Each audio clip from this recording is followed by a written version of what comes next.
Ada dua sebenarnya yang bisa kita contoh sama beliau itu, berani dan baik. Baik, Masya Allah. Ingat ya, berani dan baik. Jadi teman-teman di beberapa tempat di sana yang menonton channel YouTube ini,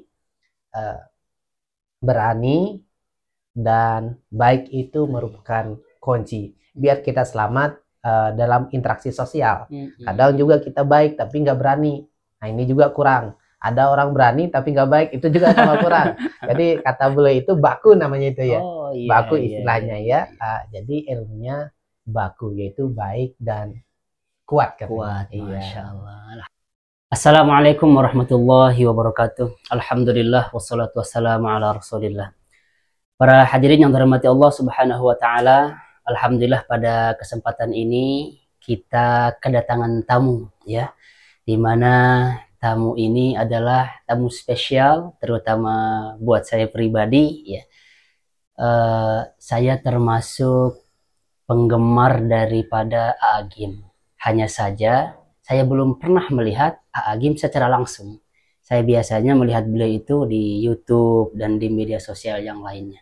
Namun alhamdulillah kali ini kita kedatangan tamu kita yang dimana beliau pernah belajar di Agim dan secara langsung juga beliau cukup lama ya bersama Agim.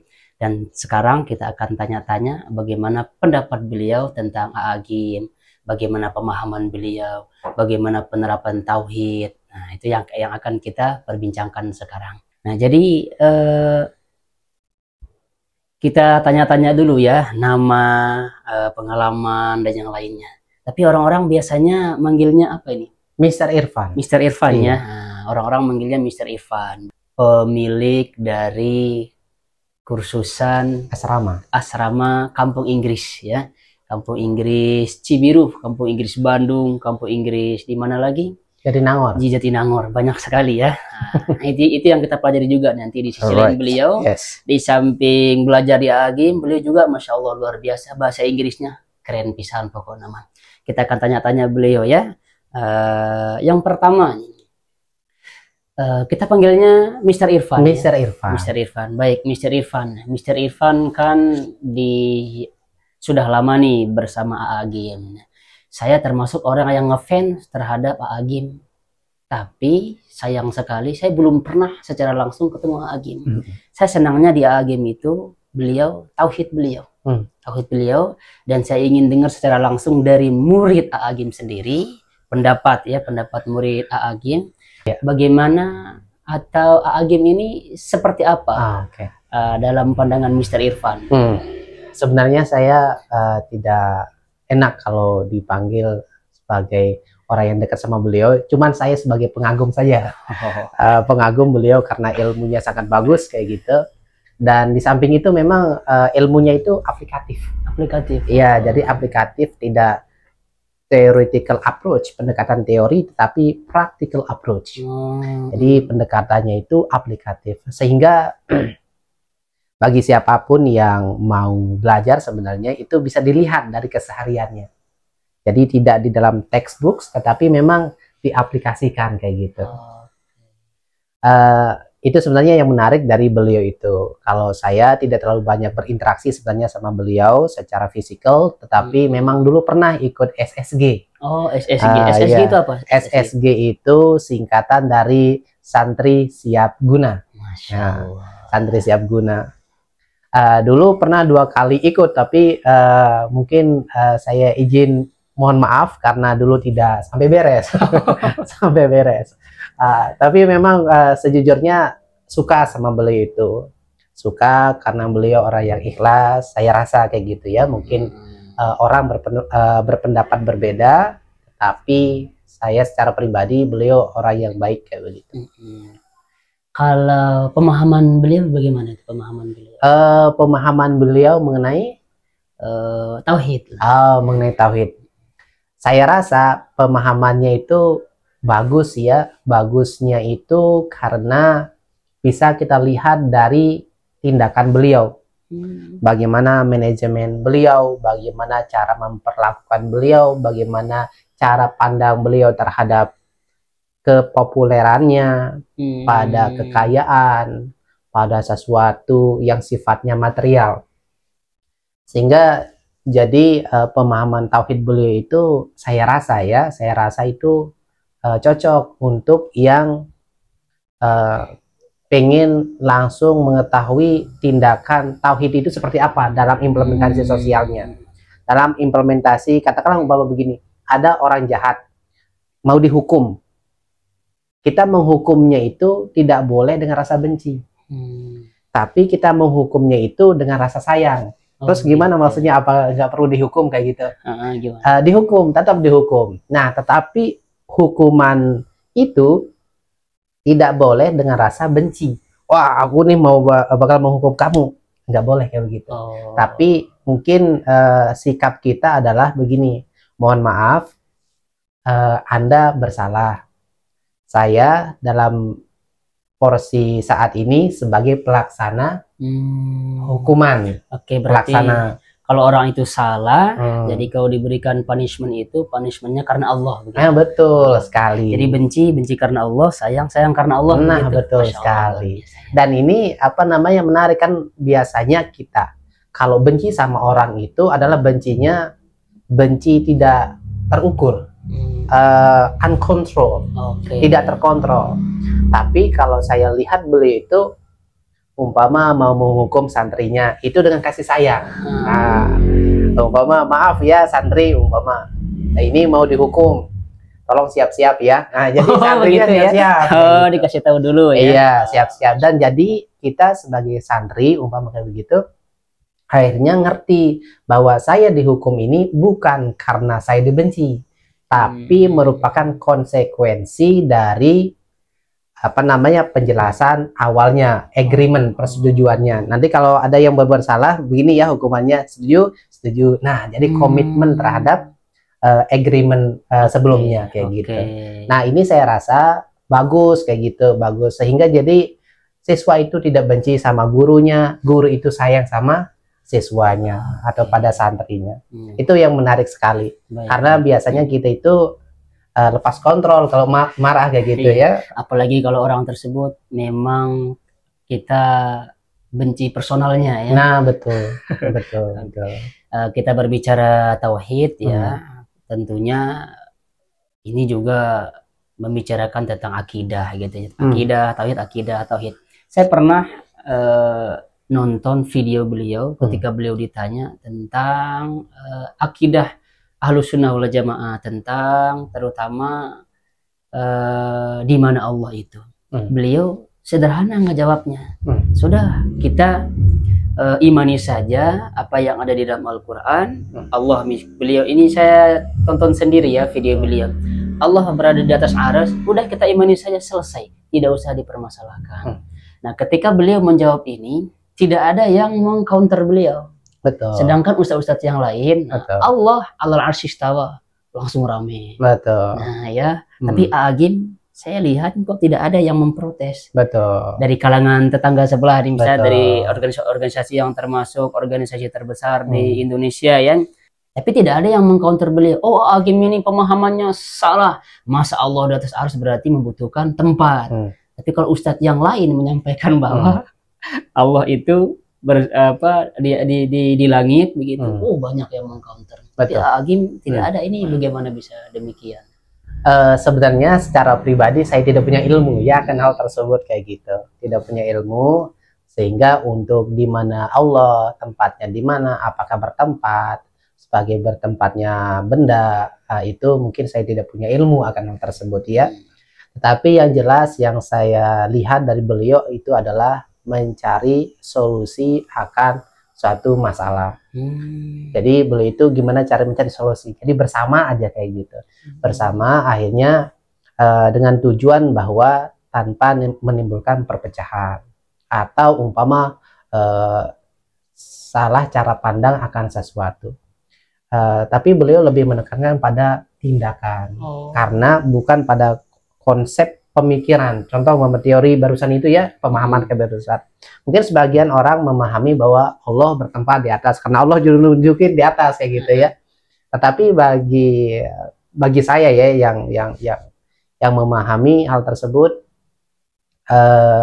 nggak terlalu banyak berkomentar karena tidak punya ilmunya, tidak punya ilmunya, dan sekaligus umpama ya sudah Allah bertempat atau Allah ya sudah tidak bertempat. Nah sebenarnya itu tidak terlalu banyak berdampak pada diri saya, akan pada tindakan saya. Katakanlah umpama cara saya jualan, cara saya berbicara, cara saya apa, tidak terlalu banyak berdampak. Hanya saja pada konsep pemahaman kayak gitu ya. Nah, saya merasa kalau kita berbicara mengenai beliau itu orang yang mencari solusi tengah kayak gitu. Ya. Solusi tengah. Nanti dalam tataran akademik mungkin bahasanya berbeda kali ya. Nah, ya begitu. Ya, kalau menurut Mr. Irfan ini ya, karakter atau metode dakwahnya Agim itu seperti apa? Yang antum lihat sendiri? Mungkin kalau dilihat dengan kebiasaan sehari-hari beliau itu sebenarnya mau membantu. Jadi gimana caranya membantu aja. Jadi dakwahnya itu dakwah membantu. Membantu apa? Membantu orang untuk mengenal Allah Subhanahu wa Ta'ala. Biar pemahamannya jadi tidak kesana kemari. Jadi membantu, memudahkan. Jadi itu saja poinnya. Jadi ini metode dakwah begini, komunikatif atau persuasif dan sebagainya. Enggak begitu. Tetapi lebih pada sifatnya udahlah kita ingin membantu orang. Setelah membantu orang, lupakan bantuan kita. Jadi biar nanti jadi ikhlas. Jadi iya, berarti berharap kepada Allah saja begitu ya. Betul. Bergantung kepada Allah saja. Betul. Semuanya pokoknya kembalikan kepada Allah. Itu yang diterapkan oleh Agim ya. Betul. Luar biasa. Ya ini memang di kita terkadang hidup di dunia ini tidak sedikit di antara kita hanya lebih banyak bergantung kepada manusia justru dibandingkan dengan bergantung kepada Tuhan kita. Betul. Ketika beliau berceramah selalu ya udah ya terserah Allah, kita hidupnya sekarang bagaimana Allah terus ya. Nah ini saya pengen nanya juga nih, pengen nanya lagi nih pada yang lebih tahu karena saya tidak punya latar belakang keagamaan, hanya saja senang pada agama, senang pada nasihat gitu. Jadi Ustadz Anwar pengen bertanya nih, apa sih sebenarnya saripati dari keimanan, ketauhidan itu? Baik ya. Yang pertama, kalau kita belum kenal Tuhan kita, maka segala apapun yang kita lakukan di dunia ini selalu akan terasa hampa. Kalau kita belum kenal Tuhan kita, kebaikan sebanyak apapun yang kita lakukan sudah seperti debu begitu saja. Kenapa? Karena memang tauhid ini adalah satu-satunya jalan yang membuat kehidupan kita ini bisa menjadi tenang, bisa menggapai semua apa yang kita butuhkan, apa yang kita perlukan, apa yang kita manfaatkan. Semuanya pokoknya hidup dunia ini pasti tanpa tauhid semuanya akan ngambang begitu saja. Lihat bagaimana orang-orang yang tidak bertauhid. Bahkan ada orang bertauhid tapi tauhidnya tauhid yang tidak benar. Semua kita pasti ya mengatakan dia bertauhid, tapi tauhid apa dulu? Berkeyakinan adanya Tuhan, tapi Tuhan yang mana dulu? Ada orang yang keyakinannya Tuhan Nabi ini jadi Tuhan, atau ada juga agama-agama yang lain lah. Tetapi kalau kita benar-benar bertauhid, semua apapun masalah kita hidup di dunia ini pasti kita akan kembalikan kepada Allah. Dan orang yang sudah kenal Tuhannya pasti dia akan mengatakan, Allah ternyata menginginkan saya untuk demikian. Allah ternyata menginginkan kehidupan saya seperti ini. Tentunya kita harus ikhtiar dulu ya. Ikhtiar dulu. Nah, hasilnya itulah kembalikan kepada konsep tauhid tadi. Jadi segala bentuk kehidupan kita tidak akan terlepas yang namanya tauhid. Kalau kita sudah kenal Tuhan kita, ya aman-aman saja saya rasa. Dan tentunya yang paling berdampak dalam kehidupan kita itu adalah perasaan kita, hati kita ini. Banyak orang kita lihat zahirnya misalkan hartanya banyak, rumahnya gede, tapi tidak tenang. Hmm. Tauhidnya masih cacat. Hmm. Dia yakin, tapi tidak benar-benar meyakini. Hmm. Dia tahu Tuhan itu ada, tapi tidak benar-benar meyakini. Dia tahu Allah itu menurunkan wahyu kepada Muhammad Al-Quran, tapi dia tidak benar-benar meyakini Al-Quran tersebut. Yakin meyakin, tapi tidak benar. Nah, inilah tauhid yang cacat. Tapi tauhid yang benar, orang akan menyerahkan semuanya kepada Allah Subhanahu wa Ta'ala. Seperti tadi yang antum bilangnya Agim mah begini, pokoknya kalau benci karena Allah, cinta karena Allah, memberikan punishment karena Allah. Itulah dia salah satu ketauhidan orang yang benar-benar lurus, benar-benar bersih. Gitu. Oke. Boleh minum dulu? Boleh ya, minum dulu. Mr. Irfan, saya mau tanya ini ya. Saya lihat ya, Mr. Irfan ini Masya Allah luar biasa. Saking kagumnya ya, ngefans sekali kepada Agim, sampai cara berpakaian Agim ya. Dan termasuk juga kita sering ngobrol ya, kata-kata Agim diterapkan juga ya, apa yang disampaikan Agim diterapkan dalam kehidupan sehari-hari. Nah, termasuk yang saya pertanyakan sekarang ini adalah kenapa berpakaian atau bersorban lah ya seperti Agim. Ya sebenarnya dulu ketika kecil itu kakak saya ngejelasin tentang ada ini katanya pemuda yang baik katanya dari Bandung. Akhirnya kemudian dia kenal di TV dan sebagainya lah kayak gitu. Kemudian cara berpakaiannya kayak begini. Kemudian belajar nih gimana cara melilitnya itu, belajar. Iya, Masya Allah. Kemudian ada juga orang-orang ulama kayak gitu ya, ulama biasanya begini gitu. Biasanya sih, memang tidak semua kayak gitu. Iya. Kemudian siapa itu yang di Palestina tentang Abu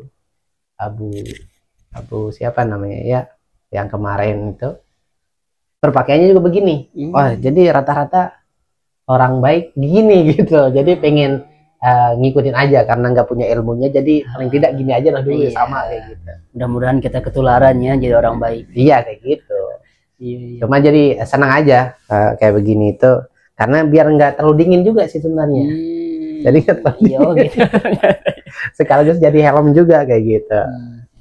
Baik. Makanya beli itu saya rasa ya, mudah-mudahan beli itu dijaga oleh Allah. Amin. Untuk mendapatkan ganjaran pahalanya nanti, karena kebaikannya juga banyak kayak begitu. Dan insya Allah beliau dijaga untuk selalu ikhlas kayak gitu. Baik itu harapan kita ya kepada Agim ya. Orang alim, guru kita, banyak sekali ya ilmu yang kita dapatkan dari beliau.